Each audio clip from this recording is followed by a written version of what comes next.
Alors, pour parler aussi de votre actualité à tous les deux, Jean-Pierre Foucault, vous animez en ce moment la ferme célébrité en Afrique. En Afrique, oui.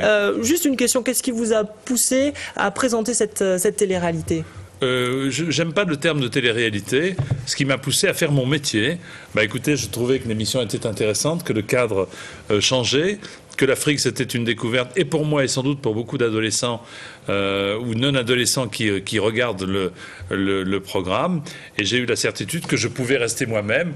Donc je fais mon métier et donc j'ai accepté bien volontiers de partir pour plus de 10 semaines chaque vendredi aux côtés de Benjamin pour essayer de voir comment on arrive à cohabiter, comment plusieurs personnalités arrivent à cohabiter et en même temps sans oublier les lions, les tigres, les phacochères, les girafes, les moustiques et les bestioles qui piquent. Vous auriez pu le faire, vous, être à côté de Jane Manson et Aldo Macione dans de telles conditions ? C'est pas le fait d'être à côté de Jane Manson ou Aldo Macione, mais j'étais scout quand j'étais gamin et j'ai appris à vivre dans des situations précaires. Ce qui d'ailleurs m'a aidé dans la vie.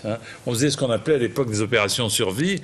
On partait à 2 ou à 3 avec un peu de farine, de l'eau et des bouts de bois pour essayer de faire un feu. Non, l'expérience m'aurait plu, mais disons que j'ai un peu d'activité et j'aurais pas eu le temps de le faire. Sauf si Claire est d'accord pour que nous partions ensemble, évidemment. Oui, bien sûr, Jean-Pierre, mais bon, toi et moi, dans des conditions confortables, moi je veux bien. Oui. Voilà. Et donc, je vous propose de faire l'intérim pour le JT, on va faire comme ça. Claire Chazal, vous, évidemment, le JT de TF1 depuis 1991 maintenant. Quel conseil vous me donneriez pour réussir à durer dans le métier ?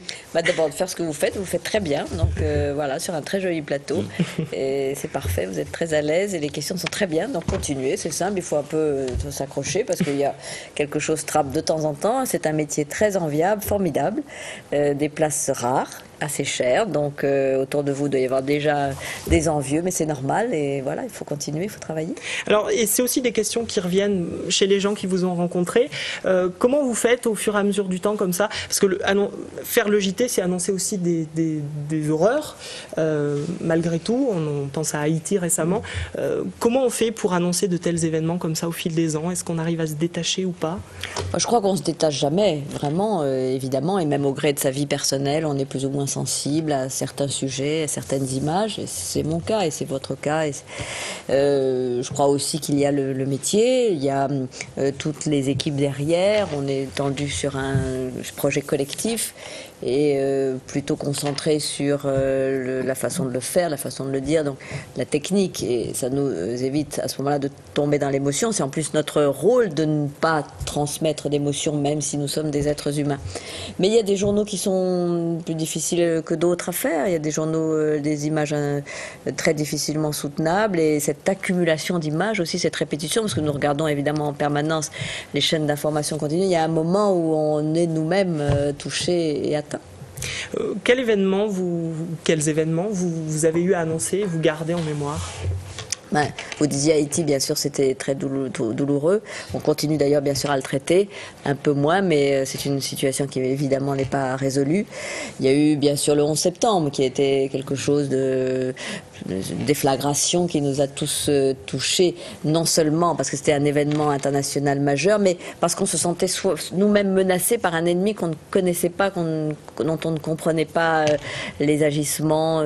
Et peut-être pour la première fois, nous qui avons vécu depuis de cette deuxième moitié du XXe siècle dans une ère de paix, en tout cas pour ce qui concerne l'Europe, bien sûr, avec une chance formidable, tout d'un coup, on se disait que la guerre était peut-être là, pour nous, contre nos enfants. Donc ça, c'est un souvenir fort. Jean-Pierre Foucault, pour revenir sur votre carrière également, vous avez présenté beaucoup d'émissions qui feront date dans l'esprit des gens, Sacrée Soirée, Les Années Tubes, l'Académie des Neufs. Qu'est-ce qui vous fait choisir une émission à présenter ? C'est le coup de cœur ? Écoutez, incontestablement, c'est le coup de cœur. On ne peut pas partir dans une aventure à laquelle on ne croit pas. Moi, chaque fois qu'on m'a proposé ces programmes, j'ai dit tiens, c'est pas mal. On m'en a proposé beaucoup d'autres où j'ai dit tiens, c'est pas bien. Et je n'y suis pas allé. Et pour moi, je trouve que c'est un vrai luxe de pouvoir dire non aux programmes qui ne vous conviennent pas et de dire oui à ceux qui, comme vous le dites, très gentiment et généreusement font font date. Moi, j'ai eu de la chance, en effet. La dernière, c'est Qui veut gagner des millions. Le premier, c'était l'Académie des Neufs. De faire toujours des programmes qui restent ancrés dans la mémoire collective.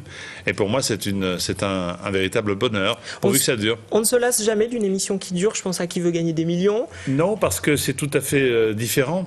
Quand on se lasse, il faut s'arrêter dans ce métier. Donc, il vaut mieux ne pas se lasser. C'est différent. Je reçois des personnes que je n'ai jamais rencontrées.